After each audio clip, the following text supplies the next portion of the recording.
اپنے اہل و عیال اور دیگر تمام متعلقین کو اللہ کی اطاعت کرنے کا حکم دینا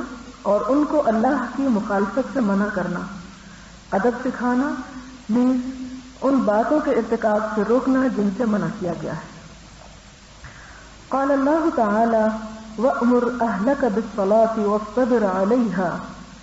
ارشاد خداوندی ہے اور اپنے گھر والوں کو نماز کا حکم دو اور اس پر قائم رہو۔ وقال تعالی یا ایھا الذین آمنوا قوا انفسکم واہلیکم نارا، اے ایمان لانے والو اپنے آپ کو اور اپنے اہل و عیال کو جہنم کی آگ سے بچاؤ۔ یہ جیسا کہ آپ اس بات کے عنوان سے ہی دیکھ رہے ہیں کہ اہل ایمان کو اس بات کی بھی تلقین کی گئی کہ وہ صرف اپنی اصلاح کی فکر نہ کریں بلکہ ان لوگوں کی اصلاح اور ان لوگوں کو بھی خیر و بھلائی کی طرف لے کر چلیں جو اس سے کنسرن ہو، جو اس سے متعلق ہو، جو اس کے ماتحت ہوں، جو اس سے کسی بھی قسم کا تعلق، رشتہ یا دوستی رکھتے ہوں۔ ان کو اللہ کی اطاعت کا حکم دینا اور اللہ کی مخالفت سے یعنی اللہ تعالیٰ کے احکامات کی مخالفت سے روکنا، ادب اور تمیز سکھانا، یہ اسلام کے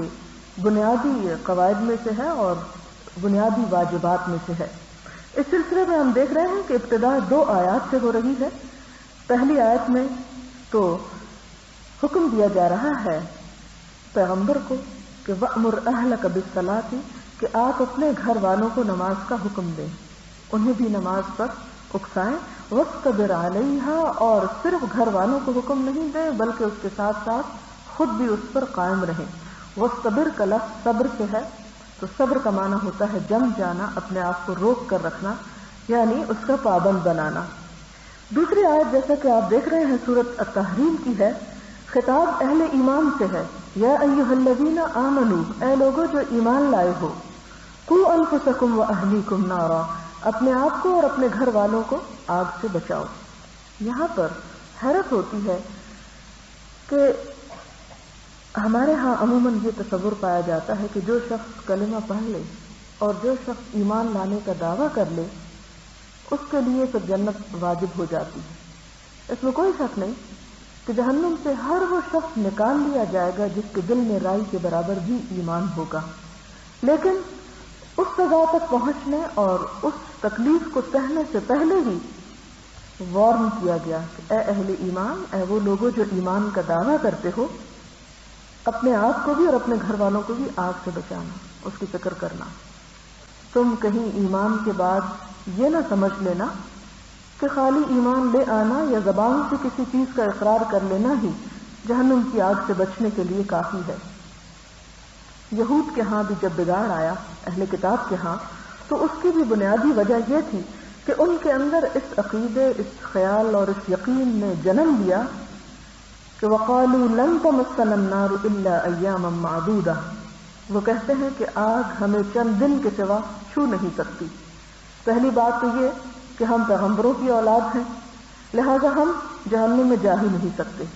جیسے ہمارا خیال ہے کہ چونکہ ہم امت مسلمہ ہیں لہذا جہنم ہمارے لیے حرام ہے۔ اور دوسرا یہ کہ اگر کسی وجہ سے، کسی گناہ کبیرہ کی وجہ سے پکڑ ہو بھی گئی، لن تمسنا النار الا ایاما معدودہ، تو آگ چند دن کے سوا ہمیں نہیں چھوئے گی۔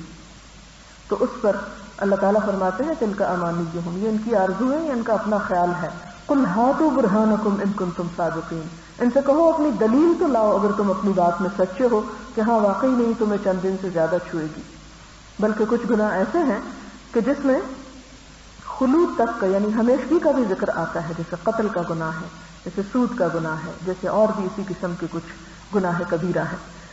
تو یہاں پر اہل ایمان کو تاکید کی گئی کہ اپنے آپ کو بچا کے رکھنا اور اپنے بچوں کو بھی۔ اہل جو ہے یہ عربی زبان میں